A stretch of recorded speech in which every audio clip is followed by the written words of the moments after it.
Kemudian kita masuk ke dalil yang setelahnya. Dan ini maksud saya adalah dalil yang kita bahas masalah ujian dan cobaan dulu. Tadi ya, yang datang secara individu. Manfaatnya sudah kita sebutkan, dalilnya adalah Al-Baqarah 155. Kalau ini pasti akan datang. Kayak misalnya tadi sakit, ya, kemudian gangguan orang, hilangnya barang, meninggalnya orang yang dicintai. Secara individu kafir atau beriman akan datang. Dalilnya Al-Baqarah 155. Di buku kita ada itu. A'udzu billahi minasyaitonir rajim wa lanabluwannakum bisyai'in minal khaufi wal ju'i wa naqsin minal amwali wal anfusi wath thamarat wa basyiris sabirin. Sungguh kami akan memberi cobaan kepada kalian. Ini yang dimaksud adalah cobaan dan ujian tadi yang datang kepada individu. Beriman atau kafir sama datang kepadanya. Namun kita sudah jelaskan kalau orang beriman manfaatnya meninggikan derajatnya, melipat gandakan pahalanya. Orang kafir atau fasik untuk memberi peringatan, berhenti dari kesalahannya. Dan sungguh kami akan memberikan cobaan kepada kalian dengan Allah gunakan kalimat sedikit.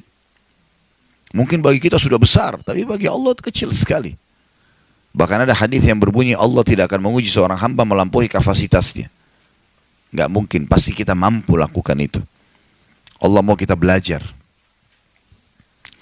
Sedikit ketakutan, sedikit kelaparan, sedikit kekurangan harta, sedikit kekurangan jiwa, dan sedikit hasil buah-buahan, panen.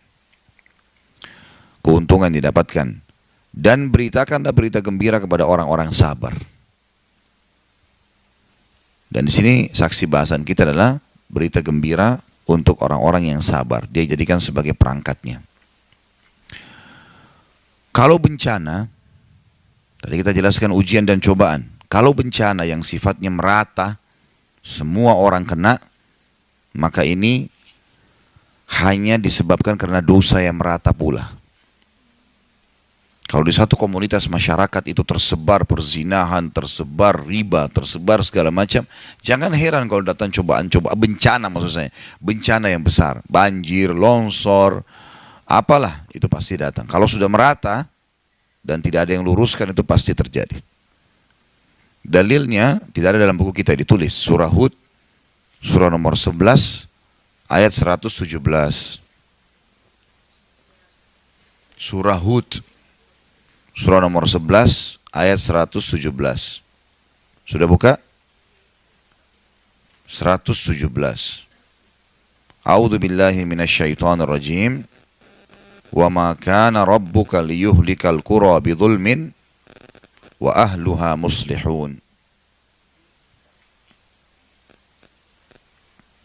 Dan tidak akan pernah Tuhanmu membinasakan satu negeri sementara penduduknya berbuat kebaikan.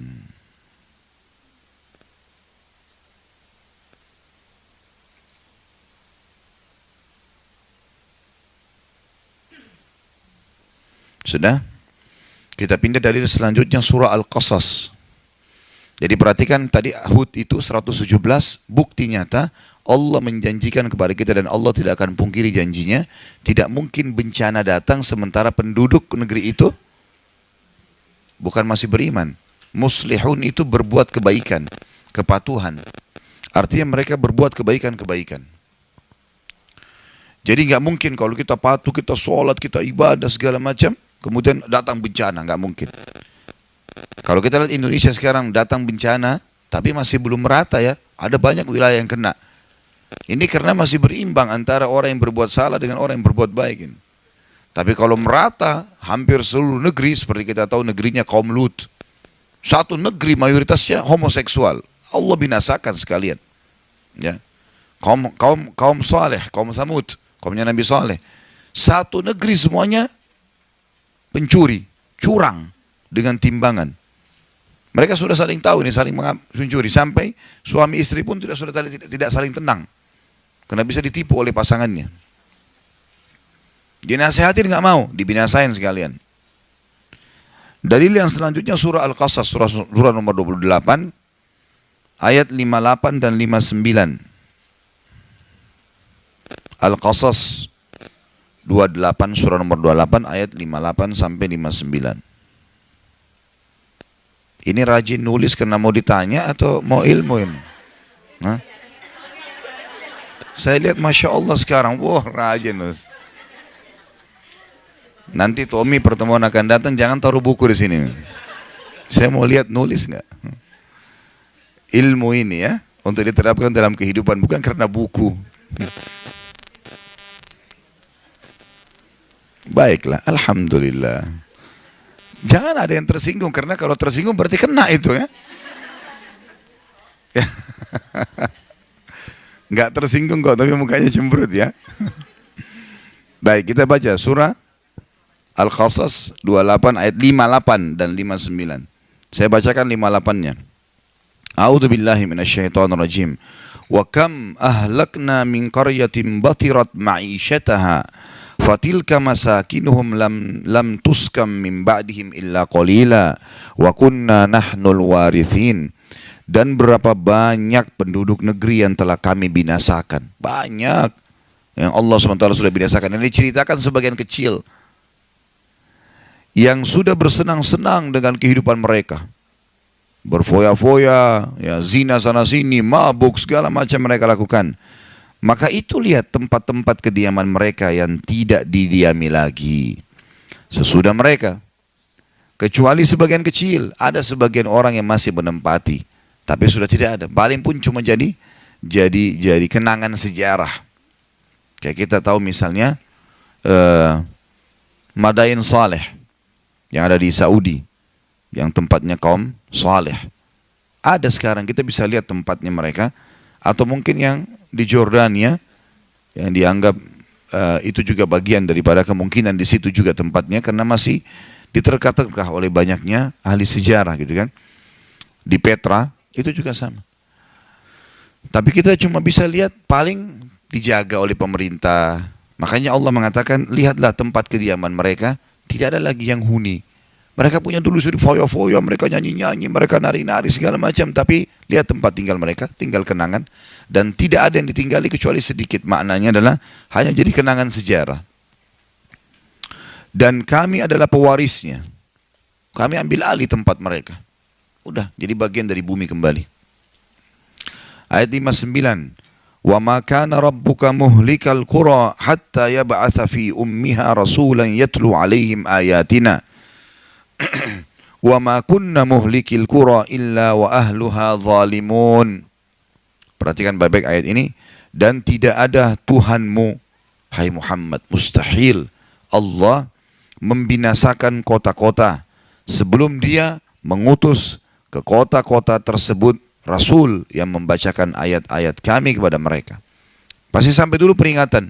Allah enggak, walaupun negeri itu zalim, tapi belum ada orang yang menyampaikan kebenaran, maka Allah belum binasakan. Orang-orang Quraisy itu menyembah berhala udah lama. Dari zamannya Amr bin Luhai, ratusan tahun sebelum lahir Nabi Muhammad SAW. Tapi memang belum ada yang sampaikan kepada mereka masalah itu. Sampai Allah lahirkan di kota mereka Nabi Muhammad SAW, didakwahi 13 tahun, sampai Nabi diusir dari Mekah, masih mendakwahi dari Madinah 10 tahun, tidak mau juga, udah sekalian Allah Subhanahu wa ta'ala hukum. Tapi karena mereka membuka diri 10 tahun, tahun 10 Hijriah, tahun 8 Hijriah, awal tahun 9 Hijriah, Nabi SAW menyerang mereka, akhirnya mereka takluk dan dikuasai, banyak masuk Islam. Ya sudah, mereka menerima hukum Allah, maka Allah SWT tidak jadi hukum. Dan tidak ada Tuhanmu membinasakan kota-kota sebelum dia mengutus di ibu kota atau di kota tersebut seorang Rasul yang membacakan ayat-ayat kami. Dan perhatikan penutupan ayat. Dan tidak pernah pula kami membinasakan kota-kota kecuali penduduknya dalam keadaan melakukan apa? Kezaliman. Enggak mungkin Allah binasakan kalau tidak berbuat kezaliman. Maka ini perlu digarisbawahi. Harus ada penyebab dulu. Para sahabat mengatakan, kami sangat tahu dan sadar kalau kami akan memenangkan peperangan melawan musuh kalau kami sudah dengar dalam benteng musuh mereka mencaci maki Allah dan Rasulnya. Betul mereka orang kafir, didakwahi, dikepung, tapi masih terjadi perang manusia biasa. Kapan kemenangan Allah datang? Justru kalau makin memuncak kejahatan mereka. Kami tahu kami akan menang justru kalau kami dengar cacian dari benteng musuh kepada Allah dan Rasulnya. Kapan mereka mencaci maki itu sudah selesai. Besok kita menang tuh. Seperti itulah. Karena ada kezaliman yang terjadi yang luar biasa, maka Allah binasakan. Jadi ini dalil-dalil berhubungan dengan masalah bencana.